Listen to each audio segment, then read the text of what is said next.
যখন তুমি নিজের রক্তের মানুষের দ্বারা কষ্ট পাবে, তখন তুমি একবার নবী ইউসুফ আলাইহিস সালামের কথা মনে করো। তিনি কিভাবে নিজের ভাইয়ের দ্বারা প্রতারিত হয়েছিল। যখন তোমার বাবা মা না বোঝে তোমার বিরুদ্ধাচরণ করে, তখন নবী ইব্রাহিম আলাইহিস সালামের কথা মনে করো। তার বাবা তাকে আগুনে নিক্ষেপ করায় ভূমিকা রেখেছিল।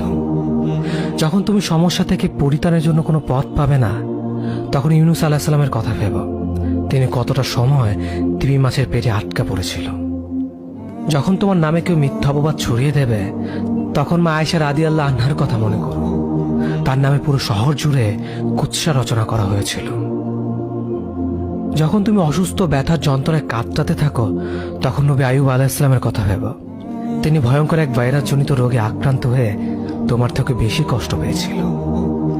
যখন তুমি দিনের কোনো বিধান নীতিতে যুক্তি খুঁজে পাও না, তখন নবী নূহ আলাইহিস সালামের কথা ভেবো। তিনি কোনো প্রশ্ন ছাড়াই মরুভূমিতে নৌকা তৈরি করেছিল।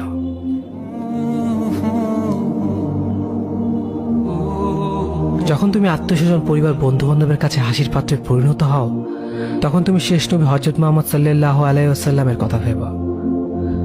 রাসূল সাল্লাল্লাহু আলাইহি ওয়াসাল্লাম বলেছিলেন, সবচেয়ে বড় পরীক্ষা দিয়ে সব থেকে বড় পুরস্কার আসে।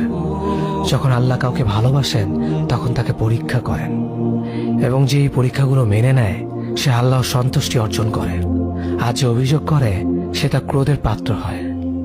হে আল্লাহ, তোমার কথা মনে করা, তোমার প্রতি কৃতজ্ঞ হওয়ার এবং তোমার ইবাদত করার তৌফিক আমাদের দান করো। আমিন।